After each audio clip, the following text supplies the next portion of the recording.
بسم الله الرحمن الرحيم الحمد لله رب العالمين بارئ الخلائق أجمعين والصلاة والسلام على رسوله وحبيبه أبي القاسم المصطفى محمد اللهم صل على محمد وآل محمد وعلى أهل بيت الطيبين الطاهرين المعصومين ولعنة على أعدائهم أجمعين من الآن إلى يوم الدين. السلام عليك يا أبا عبد الله وأرواح التي حلت بفنائك. عليك مني سلام الله أبدا ما بقيت وبقي الليل والنهار. السلام على الحسين وعلى علي بن الحسين وعلى أولاد الحسين وعلى أصحاب الحسين. Assalamu alaikum wa rahmatullahi wa barakatuh, sisters and brothers. Assalamu alaikum wa rahmatullahi wa barakatuh, sisters and brothers. This feels much better. I'm very pleased, honored, humbled to be invited here on the anniversary of commemorating the troubles, the torture, the difficulties and martyrdom of Imam Hussain alayhi salam, his close members of his family and his companions. And the reason why we decided to have a program where we want to talk about the life of Imam Hussain or the symbolism of Imam Hussain as a way to live and as a way to die is because the life of Imam Hussain alayhi salam encompasses all of the elements in principle that we are confronted with here today in this world. We live in a time where the followers of truth and justice and divine normality between people are now being compromised by challenges in ideology, in worldviews, that is now confusing a lot of Muslims and taking us on the wrong path. We are now confronted by a world that has removed its veils and removed its mask and is showing great hostility and commitment to the destruction of Islam by not necessarily trying to eliminate Islam, but trying to put in the place of true Islam a false Islam. And we see this being played out in the Gulf, we see this being played out in the Middle East, we see this being played out in the West, we see it being played out all over.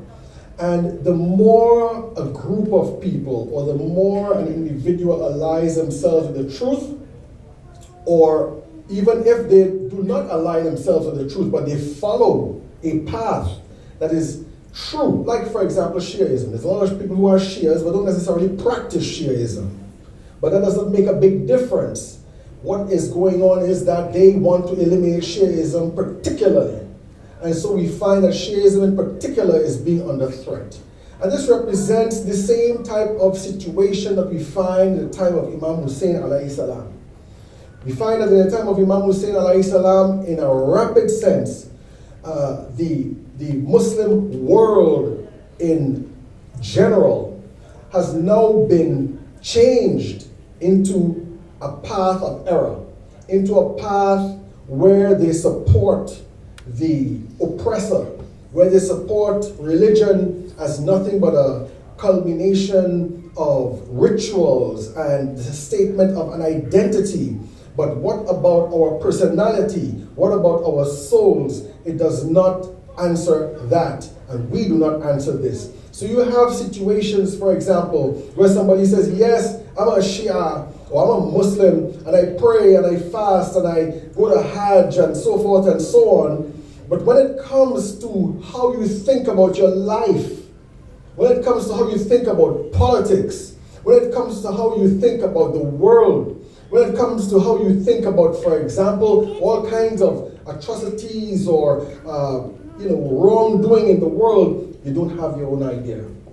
or you follow the idea that is being fed us every day by the newspaper, by the TV, and this takes over our worldview. Now, what is it about Hussainiya? What is it about being like Hussein that makes us some people who can follow the truth? What does it mean for people or for the individual to stand up to the overwhelming forces of ideology, the overwhelming forces of what CNN wants to put down our throats, or what the BBC wants to put down our throats, or what NBC wants to put down our throats? What is it that makes us different, that makes us stand up against these insurmountable odds? And I think we have to look at this on two levels. We have to look at this on the spiritual level, and we have to look at it on the level of the objective, on the level of the outside as to what is happening with us. So let us start today by talking about the spiritual level of what makes us Hussaini. The Holy Prophet sallallahu alayhi wa alayhi said, Al-Hussein minni wa ana min al-Hussein. Hussein is from me and I am from Hussein. When we look at this statement, we realize that we can understand Imam Hussein alayhi salam from the point of view of Hussein minni. Imam Hussein alayhi salam is the grandson of the Prophet.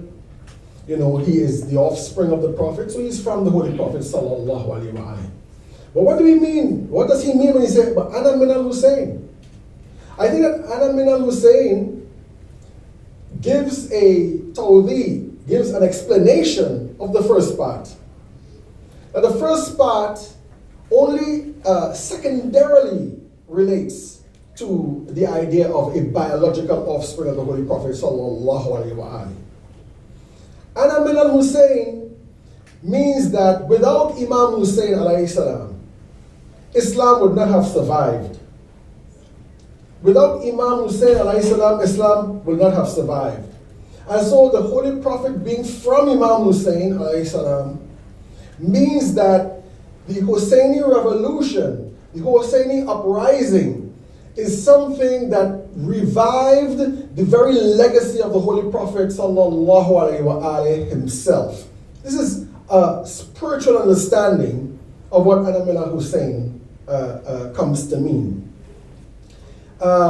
Also, I don't want to dwell on this too much because it takes a lot more philosophical discussion and so forth, but we speak about it on a metaphysical level, on the level of the worlds higher than this world, on the level of the world from which Imam Hussein alayhi salam came and the Holy Prophet sallallahu alayhi wa alayhi came.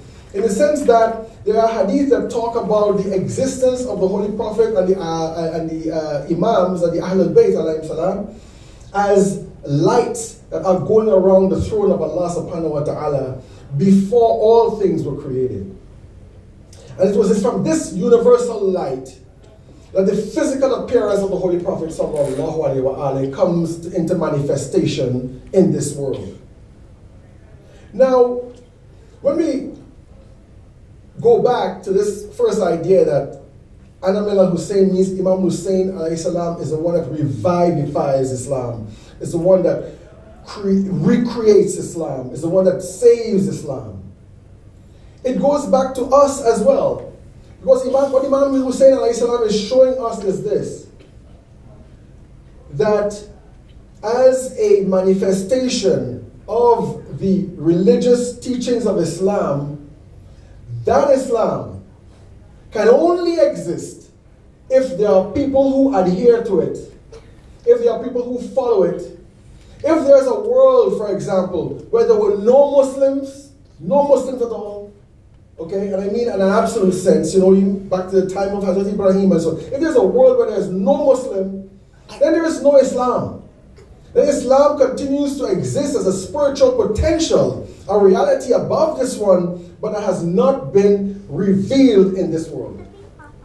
You see, because everything in this world exists on the basis of cause and effect. Everything. This is the sunnah of Allah in this world. The only world that the cause without intermediate causes that exist is the world of the Amr. The world of the Amr. But Allah, when He says be, that thing just comes into existence as it is. Without any intermediary. But in this world, when Allah says be, that be manifests itself in this world within the context of time and space. It exists in the context of time and space. When He says to me, be, that coming into being of myself requires my mother and my father, requires the circumstances whereby they get together and get married, requires all of these conditions, requires her that when she's pregnant, she's eating the right food and so forth and so on. That being myself requires the environment in which I am raised and the influences that they have on me. This is what describes this world, this alam nasut, this lowest world of reality. Allah operates in this space, in this area of space and time and matter. And so, for example, when we pray to Allah for, let's say, you want a job. When you pray to Allah, Allah, give me a job. A job doesn't fall out of the sky. You don't get a call from out of nowhere, somebody saying, come and get this job because I heard you prayed for a job. No. Right? You get a job by creating the conditions for that prayer to be realized. You get a job, for example, by getting training. You get a job and Allah helps you get that training. The training becomes easier for you, but you must seek training. So you have a condition that must be established in order for something to be realized. This is what the situation is in this world. So Islam, in the world of the Amr, is a perfect and complete deen. It exists all over. But in this world, for Islam to manifest, it requires a condition. It requires a condition. It requires a condition of Muslims being faithful to Islam, especially Muslims who are willing to sacrifice for Islam in order for it to be realized. And when we say sacrifice, we don't necessarily mean jihad al-asghar. We don't necessarily mean taking up a sword and going and fight. It means sacrificing. It means, for example, giving up things that you might have been attached to or wanted to have because you want to get the pleasure of Allah subhanahu wa ta'ala. So this Ana min al-Hussein does not just simply mean that he, the Prophet sallallahu alayhi wa sallam, is from Hussein alone. It also means that he is from you. He is from you. That when you go out there and you bring somebody into Islam, for example, you are creating an Ana min al-Hussein. You're creating an Ana min al, this person or that person, that you are Husseini. And there are very many hadith that joins these two things together. I'm not talking from the top of my head. For example, there's a very beautiful hadith that talks about the Shia and their relationship to the Ahlul Bayt, alayhi salam. And their relationship to the Ahlul Bayt on the basis of essence. On the basis of essence, not only on the basis of following, on the basis of essence. And many of these hadith describe, for example, the Holy Prophet sallallahu alaihi wa alihi and the Ahlul Bayt alayhi salam as a tree. And that tree has leaves. And the tree is the family of the Prophet and so on. And the leaves are the Shia. And it says that every time a Shia is born, a leaf appears on that tree. And when a Shia dies, a leaf falls from that tree. So in a sense, we are the Ahlul Bayt, alayhi salam. We are the Ahlul Bayt, alayhi salam. And it goes back again to some of the companions. Salman al-Farsi, Right? He was a foreigner. But they said that Salman al-Farsi is a member of the Ahlul Bayt. Why? Because he is one who loved the Ahlul Bayt. Alayhi salam. Abu Dhar is a member of the Ahlul Bayt, even though they are not biologically related to the Ahlul Bayt, but they have a spirit of the Ahlul Bayt. A hadith by the Holy Prophet sallallahu alaihi wasallam, where he says that there are some people who are brothers more than coming from the same father and mother. You are brothers because of your hearts, because of the love that you have in your heart for each other. And that brotherhood could be even stronger, than the brotherhood you will have with somebody who is related by blood to that person. You have some members of the Ahlul Bayt alayhim salam who are in hell, like Ja'far al-Kadhib. Ja'far al-Kadhib, for example, is a big liar, who was biologically related to the Ahlul Bayt. We are closer to them than that. Yeah. And so therefore, the more we have love for them, the more we strive in the path of Allah subhanahu wa ta'ala, it's the more we become like them, the more we become of them, and the more we share in this particular relationship. This metaphysical relationship, this spiritual relationship with the Ahlul Bayt alayhi salam, is something that grows or it wanes. It gets more intense or it diminishes, it decreases in its power, all depending upon our activity, all depending upon our efforts. If we make efforts to get close to Allah subhanahu wa ta'ala, if we continuously seek the association with them, with the Ahlul Bayt alayhim salam, including the Holy Prophet sallallahu alayhi wa alayhi, then we become one with them. Then we can converse with them. Then they could be part of our lives.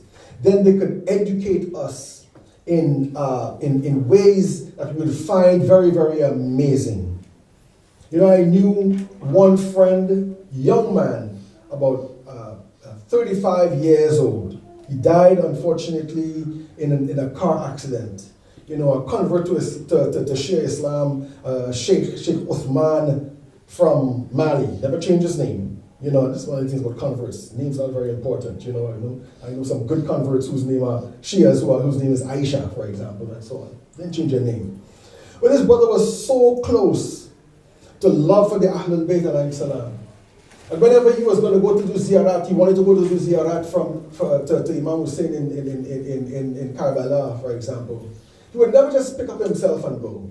He said, I will not leave until I get permission from Imam Hussein alayhi salam himself. I will not leave until I get permission from Imam Hussein alayhi salam himself. And he would go into a different type of activity. He would stay up away from people. He would try to purify himself. He would occupy himself with prayers and so forth and so on. And he will get the invitation. You cannot be a lover of the Ahlul Bayt alayhim salam if you don't pray, if you don't give attention to your prayers, if you don't try to control your temper, if you don't try to control your nafs. You cannot. Imam Hussein alayhi salam, for example, is the epitome of sabr. When the whole world is turning away from him, when even those people who he expects to get support from decides to renege against that support, what does he do? He has patience with them. How could we say we love somebody and we don't share in the same characteristics like them? Love is a recognition of unity, of affinity between two people. Love is affinity. That's what love is. You cannot love somebody who is not like you. It's very difficult. You're honest, that person is dishonest. How can you love a person like that? You're brave, that person is cowardly. How can you love a person like that? You're greedy, this person is not. How can you love a person like that? You can't. Love is when two people or more realize or recognize something that is common between them, and they have an affinity to that. They are drawn to that. They are attracted to that. I don't know if I mentioned it here, but I give you an example. Let's say, I know for the young brothers here, let's say Harry Potter book, right? A lot of people were interested in Harry Potter for a while. And let's say the book just came out, and you like the book, and you read the book, and you go out somewhere and you met somebody who read that same book. How do you feel about them? You're attracted to them. You like talking with them. It happened to me. I was on a train one day in London, and I saw this woman reading a very interesting book that I had not read, but read parts of the book. And I love what this person was saying in that book. Okay? And I know many people don't know about this book. And I'm sitting on a train, and this absolute stranger opposite me is reading this book comfortably. And I'm looking at this book and looking at them, and they look at me. And I said, "Oh, you like him?" She said, "Yes." I said, "Me too." Right? And there's a friendship that came up. Usually when you're traveling, you tend to mind your own business. You're not talking to the person next to you and so on. Many of us are like this. Right? Until you do something, or say something, or put out a book in this case, and you realize that there's a lot more in common between you and this person. This is affinity. And this is why, for example, Imam Jafar Sadiq alayhi salam said that our shifa will not reach those people who are lax with their prayers, who don't take their prayers seriously. Why? Because they take their prayers seriously. You don't take your prayers seriously. It's not a basis of love. In this world, for example, I think we tend to be a bit deluded about our ideas on madhab. We're a bit deluded. Okay? Many of us here, I would say maybe 75% of us here, maybe even including me, excluding myself, might think we are Shia because we follow a denomination. Because either we were introduced to Shiaism or we were born in the religion or so forth and so on, and we think we are Shia. But really, in fact, we are not. We are not because of our relationships with other people. In our relationship with other people, we behave like Jews, we behave like Christians, we might behave like the kuffar, right? But we still pray on Torah, we still go out there and commemorate Moharram and so forth and so on. But in our daily activity, in our personal activity with people, we are not like our Ahlul Bayt alayhi salam. We're not. How are we resurrected on the day of judgment? On the day of judgment, just as when the sky is torn apart and the reality behind the sky intrudes in our reality, so too, our veils upon ourselves are torn apart and we are confronted with the truth of what we are. And then you realize that really, truly, we were not Ahlul Bayti at all. Okay? We were more Shimri. We were more Ahl Kufa. You see? And this is a reality. The reality of Imam Hussein's struggle in Karbalaa is not just simply an objective fact. It's not like, for example, Napoleon attacked so and so, and you read this in a book and you say, "Oh, very interesting, I support this side or I support that side." No.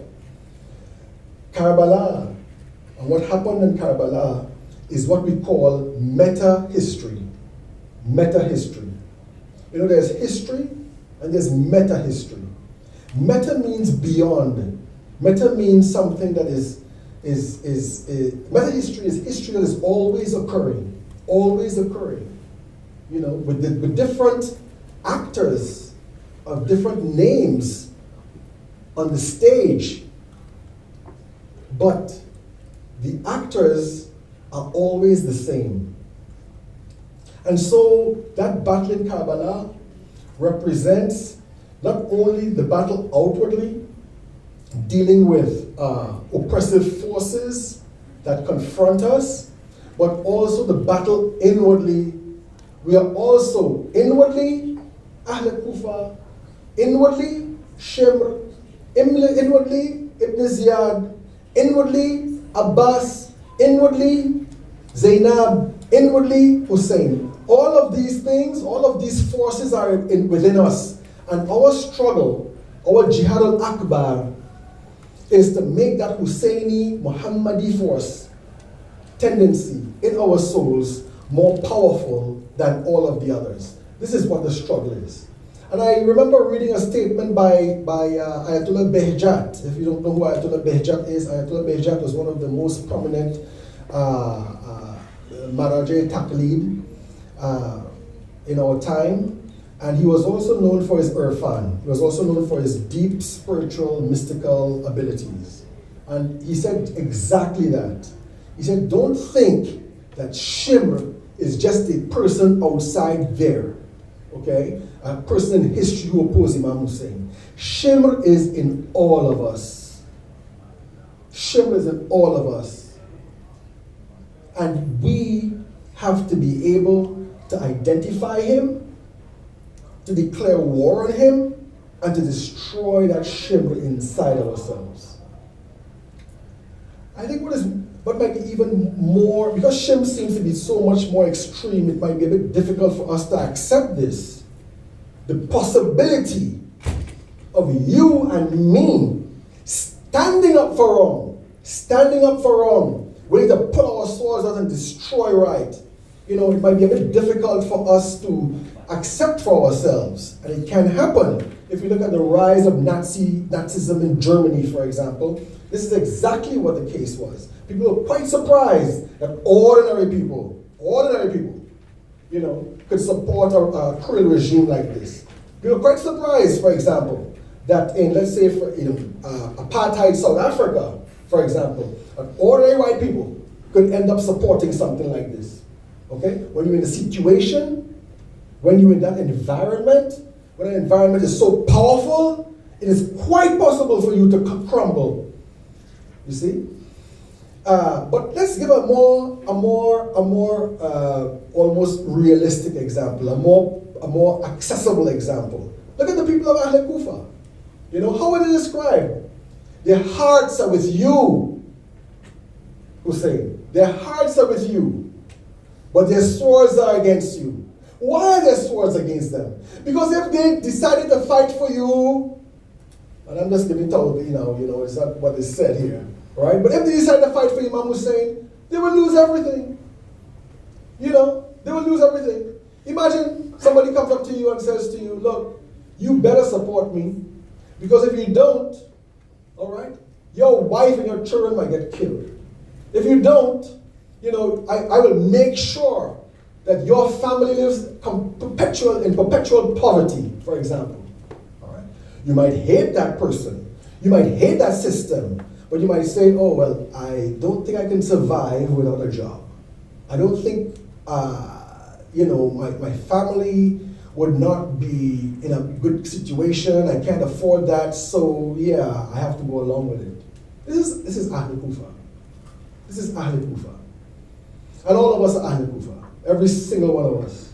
Because there are times when it comes that we compromise our values in order to protect our own sorry selves. We compromise our values to protect our sorry selves. Compare that to Hazrat Ibrahim alayhi salam and his son Ismail. Okay? Allah tells Hazrat Ibrahim alayhi salam, he said, I want you to sacrifice your son. Why did he tell him to sacrifice? Why did he tell him this? He told him this because Ibrahim wanted a son really badly. In his old age, he had a son. He loved that boy. That boy is a perfect boy. And you could only love that which is perfect. You could only love that which is, that you have affinity to. And so Allah wanted him to see the reality of that love, the negative aspect of that love. Okay? And to eradicate that negative aspect of that love in himself. Okay? He loved that boy. Allah said, I want you to sacrifice that boy. What did Ibrahim say? No, I don't think I can do that. You see, no, he didn't say that. He said, okay. He came to his son. He told his son, this is what Allah wants me to do. You know, and you have to make your choice. I have to do it. I don't want to do it. I have to do it. The son said to him, whatever Allah tells you to do is true, is right, I will be patient. Ibrahim loved him so much, he couldn't bear to see himself do it. He said he blindfolded himself. He blindfolded himself. Oh man, this is how we have to deal with our reality. He blindfolded himself. And many of the hadith said he actually passed the knife on his son's throat from his tactile sensory experience. He actually slaughtered his son. And when he removed the blindfold, there was his son standing still alive, and he had slaughtered a ram in its stead. Allah gives us tests. He gives us tests. And when we pass the test, he's so much more grateful. So much, I would even say the word happy. Right? And I'm using this word because Hadith used this word. Right? Hadith used this word.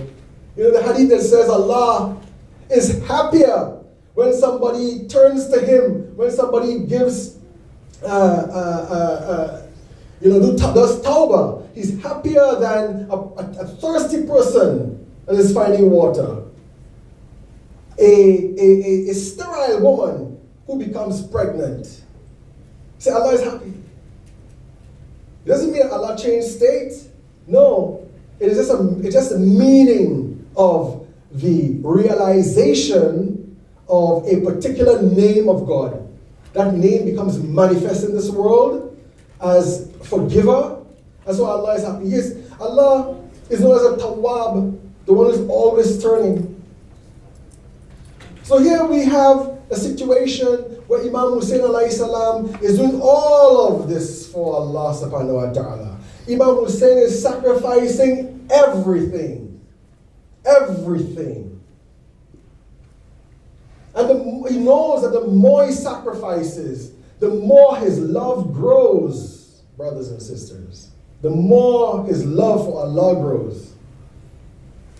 The more you sacrifice for your children, the more your love for your children grows, and the more their love for you grows. Allah is called a shakur. A shakur. Who could do more shukr than Allah? Shakur means grateful. Thank you very much from the bottom of my heart. This is Allah. He doesn't need anything. He's happy for you. He's happy for you. And so, what Imam Hussein alayhi salam is showing us is that this inward struggle against our negative souls is what brings us close to Him. More than anything else. More than just the verbal expression, oh, Hussein, I love you. No, we have to be Husseini. When we are Husseini, we have affinity. He has affinity to us, and we have an affinity to Him. And so we are here to remember this. You and me, that we are not Ahl Kufa. We are not Ahl Kufa. And it means not that we are not Ahl Kufa because if we were in the time of Imam Hussein, we would not be Ahl Kufa. That's what a lot of people think. Okay, we are not Ahl Kufa because if we were in Kufa at the time, you have no idea. You have no idea what side you will be on. I remember a very interesting account of a great alim in our time. I think it was Ayatollah Mutahari. Yes, it was Ayatollah Mutahari. Where he said that he had a dream.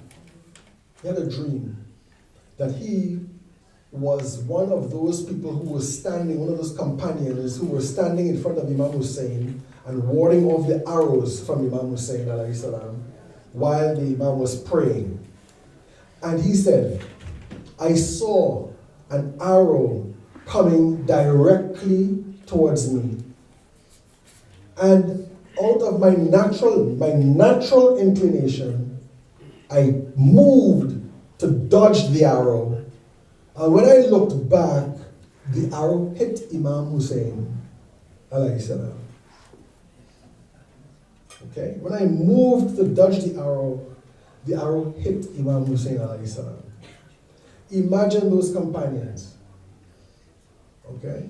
Imagine those companions who were standing in front of Imam Hussein and would prefer the arrows hit their bodies before the arrow hit Imam Hussein alayhi salam. That is love. That is love. Love for somebody more than you love yourself. The best example of this is the love of a mother. The love of a mother. Then the love of a father. Right? But a mother would sacrifice her life for a child. In fact, childbirth itself is something that endangers a life for that child.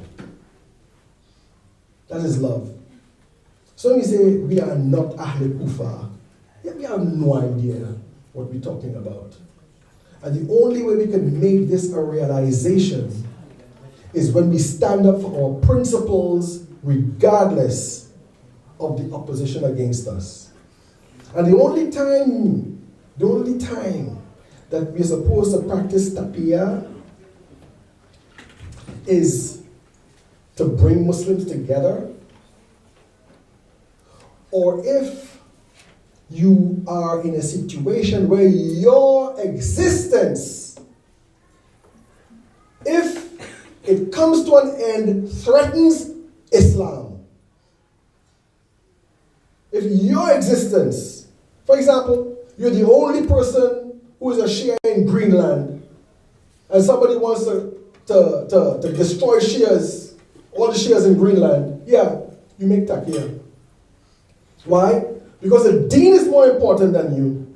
The truth is more important than you. Not you more important than the truth. And so we have to ask ourselves in every level of life, wherever we go, are we Ahle Kufa or not in this regard or that regard? Whenever we slaughter our consciences, whenever we do something wrong and we know we're doing something wrong, but we're trying to justify it, or we're trying to ignore it or suppress it, we are being shamed. We are destroying the Hussein in ourselves. Whenever we have an opportunity to speak the truth,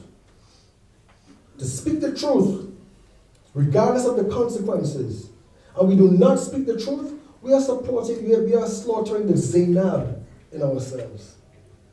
Whenever there is somebody who's striving in the way of God and they need your help and you do not give them your help, you're not sacrificing in order to provide them with that particular assistance, you're destroying the Abbas in yourself. You're destroying the Abbas in yourself. And so, in the fight of Imam Hussein alayhi salam, we have a deep insight into the struggle of the soul, into the struggle with the forces in our soul. I usually tell sisters, because of that struggle in our soul doesn't have a gender. It doesn't have gender in it. It isn't about the males and females and so forth. No, it's for everybody.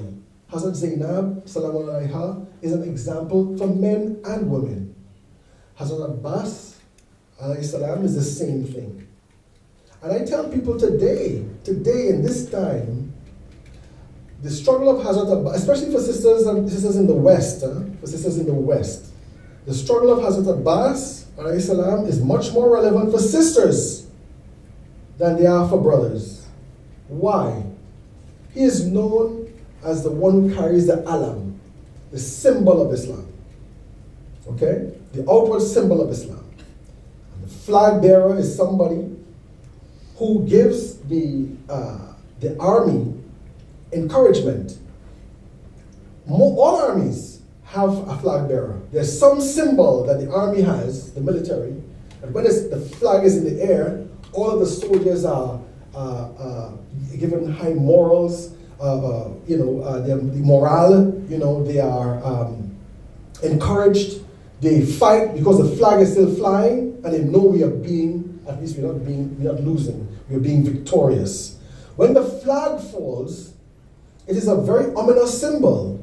The morale of the soldiers can be sapped. It's like we're losing. Where's the flag? You see? So you find in most battles, especially traditional battles, right up to the time of the gunpowder age and so forth, holding on to that flag was extremely important. Keeping that flag flying. So whenever the flag bearer falls, somebody will run there and pick it up and keep it flying. And so therefore, if you wanted to know where the heat of the battle was on any battlefield, it was around the flag bearer. Okay? Because you had to take that guy out in order to demoralize the troops. And I asked people the question, what is the flag today? What is the flag in our society today? What it is in our society, when you go in that society, you see that flag flying and you say, yes, Islam is still alive, Islam is still vibrant. What is that piece of cloth? It's hijab. It's hijab. When I leave here and I go back to London, for example, I take the plane and so forth, you might be able to distinguish me from anybody else, I'll be wearing my jeans, I might have a beard, or so everybody has a beard. If you're a Muslim, you might find this mark, you might say, yeah, okay, I know what that means. But most people don't. You might think it's a skin condition or something, I don't know. All right? But when you see a woman with hijab walk onto the plane or walk on the street, this is Islam. A lot of people, when they go to the UK, many, especially the big cities, London, Manchester, Birmingham, and so forth, they say, whoa, there are Muslims all over the place here. What are they talking about? Hijabis. Where do you think the big battle is? Where do you think the hostility is directed? What do they want to do? They want to bring that flag down. And so the attack is against Muslims. As a Muslim woman, they are oppressed, and this hijab is something that men have imposed upon you, and so forth and so on, and all of that. Why? In order to demoralize the flag bearer. Okay? So the best example for these sisters today is Hazrat Abbas. Because the flag bearer is the strongest in the community, in the society, in the army. You don't put the flag in the hands of somebody who is weak. And if he's weak, he says, you know what? I have to be strong. So I'll train myself. I'll steel myself to be strong. And so, the sisters in our community are the ones who have the most important task in the community. Most important task. To be able to defend Islam. Because they're not going to walk up to me and ask me, why do you believe in what do you believe? You look like a Muslim. No, but they'll walk up to her, to your daughters, and ask them that. And what would their answer be? And what would they do if somebody tried to pull that hijab off of their heads, man? What should they do? They should be able to fight back physically. So I encourage, people who want to go back to the West or whatever, to encourage your daughters to not only know their Islam, but also be ready to defend Islam intellectually. And that anybody who will put their hands on your head, you teach them a lesson. I didn't know so many Muslim women knew Kung Fu. Yes, salawat to the Holy Prophet Muhammad and his family.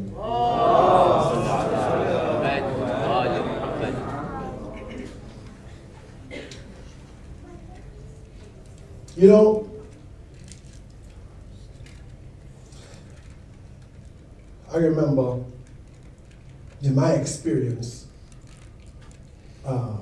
growing up in a racist environment. And one of the things about growing up in a racist environment, racist environments, I used to be a Canadian soldier. I was probably the only black on an entire base. And we're talking about a lot of, big Canadian farm boys, who ate well, who were a couple inches bigger than me and taller than me, and want to punk me out because they were racist. And one of the things you have to learn to do is fight. Is fight. Just simply fight to defend yourself. I mean, physically fight or intellectually fight. Until a point was reached where they didn't want to mess with any of us. Why? Because these guys, I'm scared of these guys. These guys would retaliate. They wouldn't take anything lying down. This is the kind of environment we live in today. So the struggle of Imam Hussein alayhi salam is one of, is a kind of a struggle that encourages us to learn how to defend ourselves. Gives us a basis that, morally speaking, would lead us to victory. So like right now, for example, just like Bruce Lee movies, Bruce Lee movies, makes you think that all Chinese people know Kung Fu, right? Makes you think all Chinese people know Kung Fu. When it's not true, right? So now today they think all black guys are strong and can fight. Well, it's not true, but it's enough. I think that's how they should know us Shias. They should know Shias from an intellectual point of view, is that these people are very knowledgeable, they're peaceful, they're loving, they're kind, they're generous, they're cooperative in society, they help everybody, they show respect for all, they are generous, they defend the weak, not only Muslims, but also non-Muslims. They're known for that, and they make the best friends, they make the most trustworthy people. Right? If there's somebody you need in your corner to fight for you, I'll go for that Shia guy or that Shia sister. This is the type of reputation that we need to encourage. I mean, we don't need to be worried about us being a minority. Imam Hussein alayhi salam teaches us about the importance of a minority. He was one with 72 that was standing up to an army of 30,000 well-armed troops with cavalry and foot soldiers, and he didn't blink an eye. Because there's a time is going to come, and in the hadith of the Holy Prophet sallallahu alaihi wasallam, he talks about this. A time is going to come when Islam is going to be like a stranger. Where true Islam is going to be like a stranger. And it will be more difficult to hold on to your Islam than holding on to a hot coal in your hands. And this time is now, brothers and sisters. This time is now. You have a society that is talking about democracy and how superior democracy is and so forth and so on. And then we have Trump. Okay? We have Trump, an obscene person, a person that has no morals, who will bring the world to the brink of destruction. So even the values that system proclaims is now in disrepute.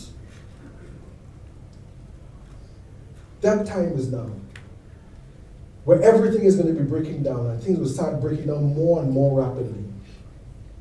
And the number of devoted, sincere Muslims who are balanced, who are true and who are just, becomes less and less. As time goes on, that number becomes smaller and smaller, and injustice perpetuating and infiltrating the whole world becomes deeper and deeper and more strong. And this is coming on to the time of the Imam.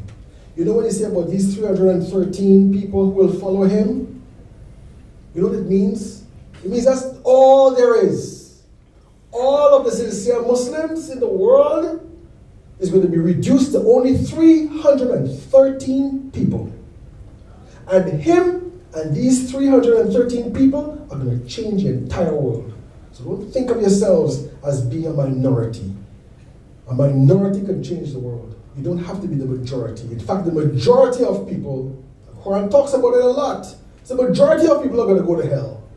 The majority of people who would not believe. There's only a small number who's going to believe. And you have to ask yourself this question: what side do I want to be on? What side do I want to be on? We're going to die soon. We're going to die soon. Okay? We don't have more than 80 years in this world. You'll be 70. Okay? One morning you wake up, you realize that yesterday you were 24 and 25, and today you're 65. And it just went just like that. You're still 24 or 25 on the inside. Okay? But you don't have much of a future left. Just like that. What are you going to take? Which one are you going to choose?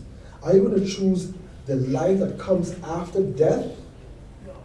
And in this life, you can come to Allah and say, oh Allah, this is what I did for Islam.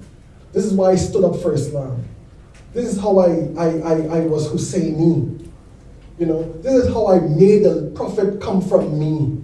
This is how I brought to life the Holy Prophet sallallahu alaihi wasallam in the minds and thoughts of people. This is my credentials right here. This is my report card. Or would you say to him, but I was just too busy making money and trying to buy a nice house. And, I was praying every day and so forth and so on. But I did nothing for this particular deen in terms of its triumph in this world. There's a statement, I think Imam Ja'far as-Sadiq alayhi salam said that the first of us is Muhammad and the last of us is Muhammad in terms of the 12 Imams. And if the Holy Prophet sallallahu alaihi wasallam was in the time of Imam Hussein alayhi salam, he would have done exactly the same thing and might have had the same outcome like Imam Hussein alayhi salam.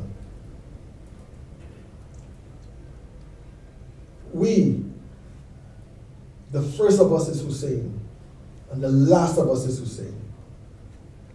Who are we? Why do we weep for Imam Hussein? We weep for Imam Hussein because it softens our heart and it makes us love. One of the best ways of evoking love in the heart is sympathy, affinity. If you see somebody being ill-treated, if you see somebody being hurt and in pain, you feel it. Say for example, if you're walking down the street and you see some man punch a woman down, how do you feel? You feel it in your heart. You get upset, you love that victim, and you dislike that oppressor. This is why Imam Hussein alayhi salam is the engine of love for the Ahlul Bayt alayhi salam. And we have to be like this. We have to be like this. And we have to strive to be like this. And it is not easy to become like this. You're not born like this. You're not just like this. No. You have to practice this. It has to become part of your soul, part of yourself. So every time you go out and you see oppression, whether by people who are close to you or people who are remote from you, you stand up for it. This is Hussaini. And people will trust you. And your reputation would go beyond you. That those Shias are people that I want in my corner. I'm not a Shia, but I trust them more. Just like the Holy Prophet sallallahu alaihi wasallam being called Al-Amin in the time of the Jahiliyyah. Why? They respected him. They loved him. They weren't Muslims. They weren't crazy about Islam. But then you see that guy. If I'm going on a trip, I need somebody to hold on to my property until I came back. He's the one to trust. And this is something that brings people into the Islam. This is something that makes Islam enduring and endearing to other people. Not necessarily talking to them about Tawheed and Nubuwah and Imama and so on. No. It's about being useful to people. It's about guiding people. It's about being friends with people. And you wouldn't even have to talk about any of these types of things. While you're treating them nicely, and then time for prayer comes and you pray, and they ask, what are you doing? I'm praying. To who? To God. This is why you are the way you are. Because nobody does this. I need to pray too. And they start praying. In Colombia right now, It's one of the largest growing Shia convert populations in Latin America, Colombia. And you know where it's growing? In Medellin. You know Medellin? The heart of cocaine country. Okay? What's his name? Escobar, Pablo Escobar, and so forth. These guys are from Medellin. And I met quite a few of them in Qom. And I asked them, I said, how did you guys become Muslim? And they said some Shia Muslims docked, because Medellin is a port city, you know. Some Shia Muslims docked one time in Medellin, and they were such nice people, and we were hanging out with them, and then all of a sudden they started to pray. And we said, what are you doing? You're praying. They said, well, okay, you're such a nice guy. I would like to do that too. And they started to pray. And the next thing you know, it is one of the most thriving Shia communities in Colombia. You know, just like that. You know, to the extent that now they are sending students to come to study. You see? It's not about what you say. It's about what you do. It's about what you do. You know, this is how Imam Hussein alayhi salam brought Wahhab for his stance. The stance of Imam Hussein alayhi salam.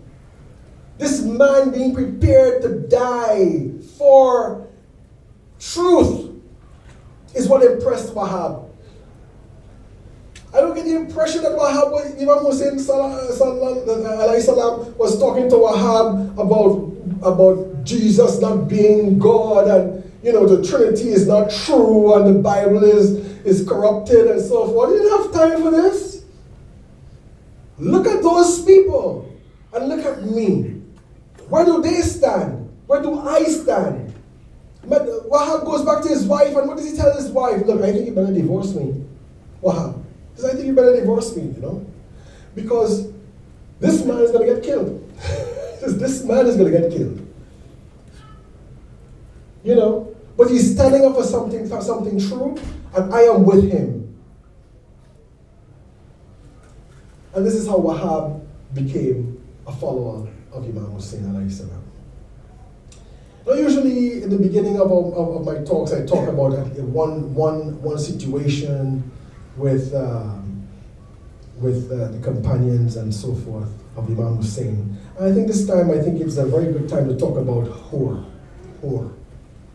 And Imam alayhi salam is going towards Kufa, and Yazid sends, Ibn Ziyad sends a detachment of about 1,000 soldiers led by Hur to intercept Imam Hussein alayhi salam. And they go until they almost catch up with Imam Hussein alayhi salam, and by then they are dying of thirst. Them and their horses are dying of thirst. And Imam Hussein alayhi salam, again in his generosity, he gives them water, he waters their horses, and so forth and so on. Hur is a professional soldier. After that, Hur refuses. He says, I accept your generosity and so forth. I accept who you are and so forth. He allows Imam Hussein to lead the prayer where him and his soldiers follow and so on. He said, but I can't let you go any further until the rest of the army catches up, 30,000 bloodthirsty soldiers. Hur, at that moment, realizes what he's done. This is very significant. If it wasn't for Hur, Imam would not have been cornered in Karbala. He was the agent by which this happened. He realizes this enormous sin. He's very upset because he has a good heart. He's in his tent walking back and forth. A servant comes in, one of the soldiers comes in and says, why are you like this? I never saw you like this. You're a brave man. Now you're trembling like this, like you're afraid. What's the matter? He says, I'm between hell and heaven. This man, look what he showed me. He showed me this generosity. We're dying of thirst. He gave us water. The son of the prophet, the son of Fatima, gave us water. And now they want to take his life. I have to make a choice. Hur decides to make a run for it. He decides that he's going to go to Imam Hussein, he's going to ask for forgiveness by Imam Hussein. And Hur and his son and his servant, they all fled the army and they go over to Imam Hussein. And Hur comes down off his horse and he asks Imam Hussein's forgiveness. He said, it's because of me that you are here. What can I do to get forgiveness, to make up for this enormous crime that I have committed? Imam Hussein alayhi salam looked at him and he said, I forgive you. You didn't know what you were doing. You didn't know it was going to come to this. You are truly Hur. You are truly a man who is free. Because he realizes what he has done and asks to make recompense for this. Hur says, because of this, I want to be the first person to put myself on the line for you, O Imam Hussein. And Hur goes up in front of the army and tries to convince them, and he fights with them, and Hur is slaughtered. Imam Hussein comes up to Hur. Hur has a deep gash in his head, and he takes the kerchief was Hazrat Fatima Zahra, salam alayha, and he bandages Hur's head. And Hur asks the Imam, he says, oh Imam, have I done right? Have I fought? He said, you fought well, and Hur dies.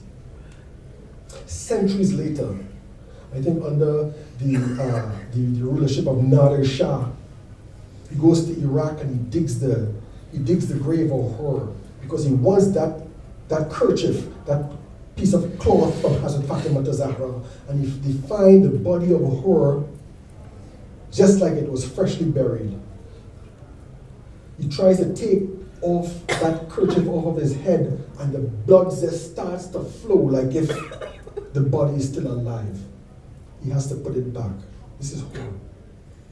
Assalamu alayka ya Aba Abdullah wa al-wahi allati halat bifinaik. Alayka minni salamullahi abada ma baqit wa baqiya al-layl wa nahar. Assalamu ala al-Hussein wa ala Ali ibn al-Hussein wa ala awlad al-Hussein wa ala ashab al-Hussein.